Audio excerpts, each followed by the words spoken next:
Suddenly, the Kremlin has found itself on the brink of a major crisis. The highest echelons of power have been shaken, and another name is already on everyone's lips. Patrushev, the very maestro of Russian aggression. It seems the URF is already digging his grave. The shock of this can no longer be concealed. A collapse at the top that could bring down the entire system. What has become known about the one who runs the Kremlin, and is it really true that Putin has no one to rely on in the most difficult moment? The answers to these questions are in the report that will appear in just a few seconds. This is how we drink. Look, we found a puddle in the trench, we're scooping it up, and look how many leeches there are. So we drink whatever we can, and we'll figure it out later. Our command has abandoned us. We've been without food, without any comfort, without shells, without bullets, without salt for 2 months now.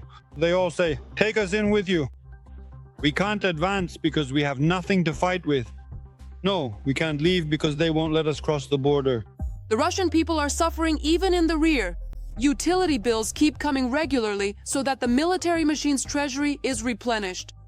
There are no clean storage facilities. There is no outdoor lighting in the military town. The roads in the military town leave much to be desired. And this is happening while Putin's cronies are getting richer. How should one react to this? All you need to do is recite beautiful propaganda speeches from the screens that are visible on the display. To the people of Russia, to the Russians themselves. Propaganda is simply known as a term that is used in general. Meanwhile, the family of Putin's closest associate, Nikolai Patrushev, the former FSB director, longtime secretary of the Security Council, and one of the most influential figures in Russia's security hierarchy, lives their best life. The family of Russia's top KGB man owns real estate worth almost 14 billion rubles. Of course, a comprehensive approach is needed. We're talking about a major project. Such an impressive collection of elite properties is neatly distributed among relatives, and especially generously among those who, on paper, are in no way connected to the official declarations, so that no one would find them. But journalists conducted an investigation and made everything public. The plan amounts to $25 billion. As of today, it has already been exceeded. Almost half of the assets are registered to Marina Artemyeva, the wife of Dmitry Patrushev. He is his son, and she has managed to give birth to 5 children for Dmitry. Marina is not legally his wife, which, in principle, is advantageous for Patrushev Jr., because when he files his declarations about assets and immunity, everything registered to his secret partner is accordingly included in these declarations. Artemyeva grew up in a typical one-room Khrushchevka apartment in Elektrostal. She worked in ordinary positions until 2009, when a meeting took place that, to put it mildly, changed the trajectory of her life. These include estates in Moscow and the Moscow region, as well as apartments with views of the Kremlin. Just a year later, she became the director of a trendy TV channel. And a little later, billionaire Igor Kazayev, the very same wallet of the Patrushev family, transferred to her a share in world fashion. Quite an extraordinary stroke of entrepreneurial luck, isn't it? Since then, Artemyeva's business has been growing rapidly, as has her real estate portfolio. From 2 apartments across from the Kremlin to land plots worth hundreds of millions in the elite Silver Forest and Istra, plus office real estate in the Moscow city skyscrapers. And in 2021, she was so lucky that she got a mortgage at just 2% annual interest from Bank, the chairman of the supervisory board, who, of course, just happened to be her common-law husband. First of all, it's important to understand that ensuring anti-corruption security is a continuous process. Also, about 4 billion more are registered to Mykola Patrushev's first wife, Olena. Several more billion are registered to the wife of his younger son, Andriy. To award the medal for loyalty to the Russian fleet to the President of the Russian Federation, Vladimir Vladimirovich Putin. Family has always been very important to the nobleman Patrushev. After all, it is they who hide his billions earned in blood. I have made the decision to carry out a special military operation. Patrushev is one of Putin's most trusted associates, dating back to the St. Petersburg days of the 1990s. He is a proponent of forceful solutions. First of all, it wasn't an explosion. Secondly, it wasn't planned, and I think it wasn't done very precisely. It was a drill, there was sugar there. Nikolai Platonovich is one of those influential individuals who helped to create the very Putin we know today. We Haven't forgotten anyone or anything.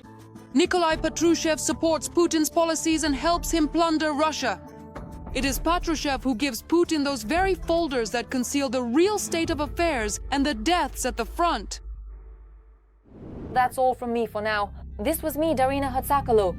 Even more hellish news in our next episode. And in the meantime, don't forget to subscribe and leave a like. See you! Every voice matters. Join our community, support independent journalism and help us bring you the truth from Ukraine. Become a member of Ukraine Today. Join us now.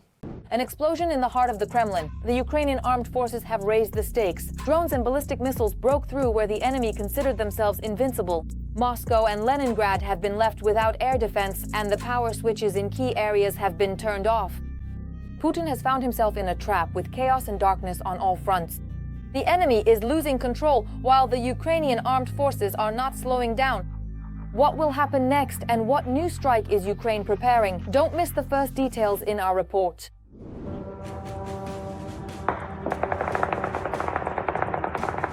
Ukrainian long-range drones are cutting off electricity in the occupied Donbass. For now, charge your phones. It looks like they've decided to cut our power everywhere. I've already counted more than 30 of them.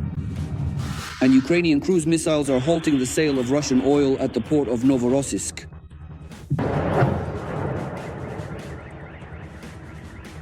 Ukraine's defense industry is developing rapidly. Kyiv is increasing its capability to strike deep into Russian territory.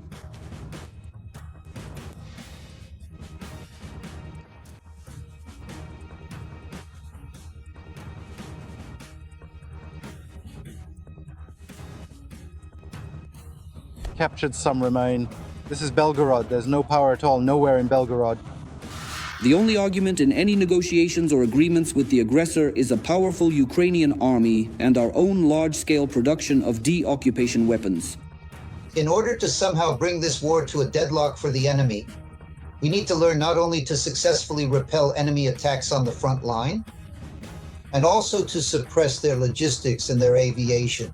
That is why it is necessary to strike at the enterprises of Russia's military-industrial complex and its energy system. For strikes on military targets of the occupiers in the occupied territories, as well as in the border regions of Russia, de-occupation and jet drones such as Bars, Polyanitsia, Peklo, FP-1, FP-2, and Lviv are mainly used. The scale of strike drone production in Ukraine is such that Russia, and in particular Moscow, is visited by hundreds of drones almost every day. These two cities, which are, without a doubt, the most heavily protected by the advanced and sophisticated air defense systems of the Russian Federation, namely Moscow and Leningrad, were being hit every single evening, night after night. It can reach, and I believe, or rather I would very much like for this was happening systematically. In addition to drones, Ukraine has established the production of its own cruise missiles. We're talking about the Long Neptune with an increased range of up to 1,000 kilometers and a warhead of about 260 kilograms. And of course, the Flamingo with a strike range of up to 3,000 kilometers and a warhead of 1,000 kilograms. Of course, the warhead of a modern cruise missile is 450, but at most 500 kilograms. As a rule, almost all missiles have a 450 kilogram warhead. What does a 1-ton warhead provide? When hitting a target, for example, an industrial facility, 2 such missiles will completely disable it for at least a year. That is, there will be a crater about 20 meters in diameter. Sometimes Western Allies' weapons are used in strikes on military targets in Ukraine. The British-French Storm Shadow missiles, as well as the American ATAK-MS, which the Ukrainian armed forces recently used to strike Voronezh.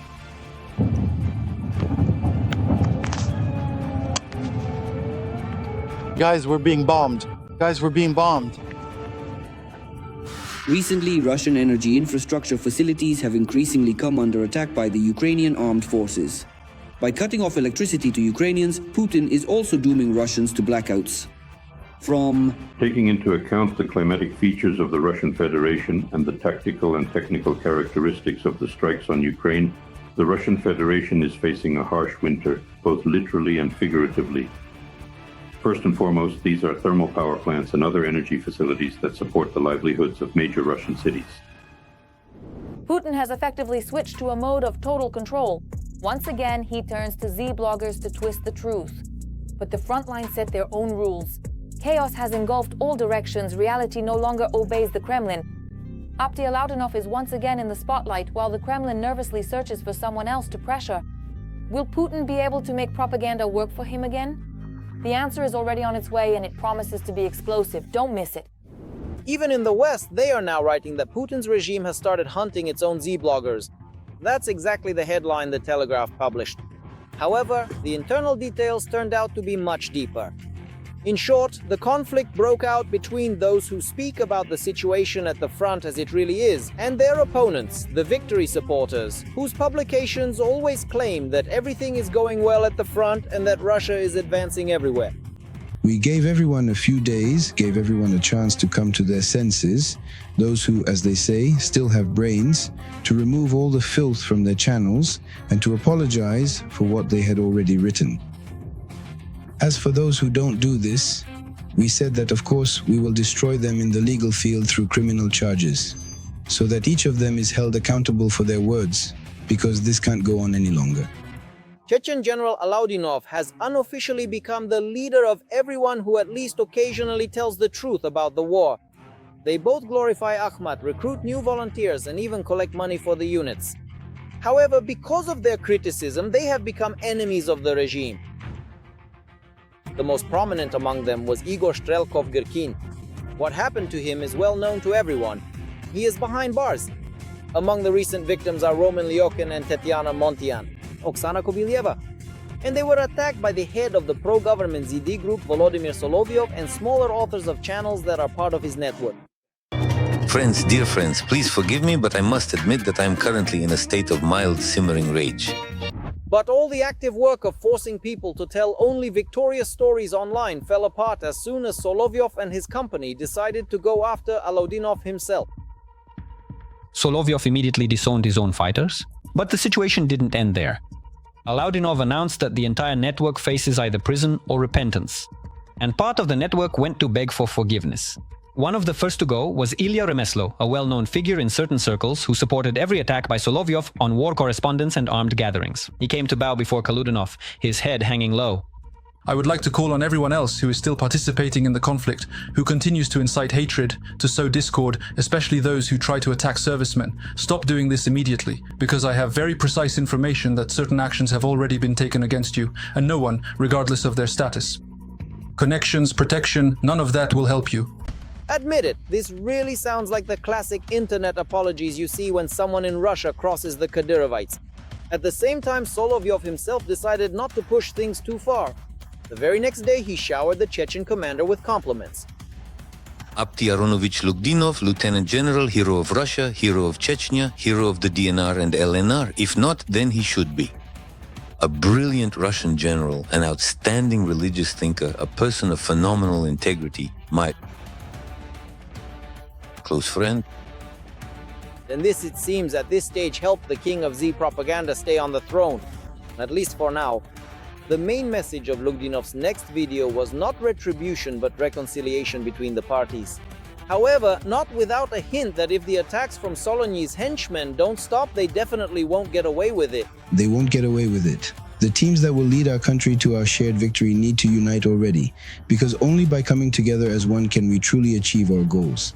It is important that we set aside our differences and work as a single unified force for the good of everyone.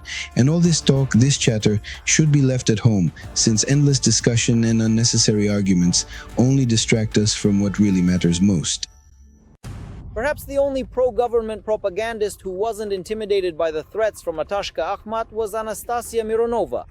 She published yet another post. While lecturing us on how to live, the Chechen commander is still officially accused in a case of attempted fraud. The case is described online. It's about how former prosecutor Fedyarov offered to solve an issue with law enforcement for $1 million. The case is still open. But most likely Nastya's days of freedom are numbered since she has lost Solovyov's support. Everyone knows well how the Kadyrovites know how to solve problems. At the same time, analysts are drawing attention to another aspect. Those absurd laws that were supported by the Z community for a long time are now starting to work against them. So, the regime has made it clear that they will manage to rein in everyone without exception. Kobylev was fined. Well, the punishment, of course, isn't as severe as for opponents of the war, who rarely get off with just fines. But for the Z community, this was an important and in many ways precedent-setting event. The laws that were previously used to persecute anti-war activists, politicians and journalists have now turned against the Z supporters themselves. And quite a few of them too. So this could become a fairly widespread phenomenon. Personally, I'd like to add, and let it become so. These days, the entire Z community is practically jumping out of their pants, arguing over who loves Russia more, which means there's less time left for brainwashing, And not everyone survives this struggle, which is also quite pleasing.